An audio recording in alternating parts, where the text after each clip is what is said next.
రన్యారావు బంగారం స్మగ్లింగ్ కేసులో అరెస్టైన కన్నడ నటి. కన్నడ యాక్టర్ రన్యారావు పై బీజేపీ ఎమ్మెల్యే వివాదాస్పద వ్యాఖ్యలు చేశారు.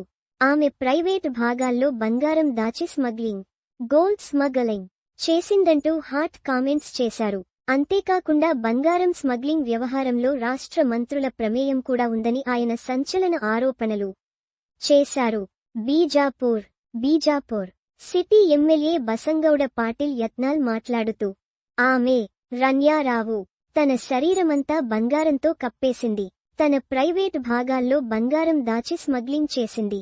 ఈ కేసులో రాష్ట్రానికి చెందిన కొందరు మంత్రుల ప్రమేయం ఉంది.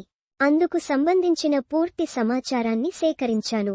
రన్యారావుకు ఎయిర్పోర్ట్లో ఎవరు సహకరించారు, బంగారం ఎలా తీసుకొచ్చారు వంటి విషయాలన్నీ శాసనసభ సమావేశాల్లో బహిర్గతం చేస్తాను.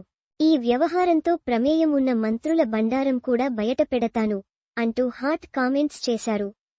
రన్యారావు దుబాయ్ నుంచి రూ.14 కోట్లకు పైగా విలువైన బంగారం స్మగ్లింగ్ చేస్తూ బెంగళూరు విమానాశ్రయంలో పట్టుబడిన విషయానికి తెలిసిందే. ఆమెను అరెస్ట్ చేసిన అనంతరం directorate of revenue intelligence DRS అధికారులు లావెల్లే రోడ్లోని ఆమె ఇంటిలో సోదాలు నిర్వహించగా 2.06 కోట్ల రూపాయలు విలువైన బంగారు నగలు, 2.67 కోట్ల రూపాయలు నగదు పట్టుబడ్డాయి. దీంతో పట్టుబడిన మొత్తం నగదు, బంగారం విలువ 17.29 కోట్లుగా అధికారులు నిర్ధారించారు. ప్రస్తుతం ఆమె బెంగళూరులోని పరప్పన అగ్రహార జైలులో ఉన్నారు. అయితే తాను ఏ తప్పూ చేయలేదని, తప్పుడు కేసులో ఇరికించారంటూ పేర్కొన్నారు. తనను విమానంలోనే అరెస్ట్ చేసినట్లు చెప్పారు. వివరణ ఇవ్వడానికి కూడా అధికారులు అవకాశం ఇవ్వలేదని ఆరోపించారు. ఆల్సో రన్యారావు శారీరకంగా హింసించారు. తెల్ల కాగితాలపై సంతకాలు తీసుకున్నారు. డిఆర్ఈ అధికారులపై రన్యారావు ఆరోపణలు. రన్యారావుకు బెయిల్ నిరాకరణ.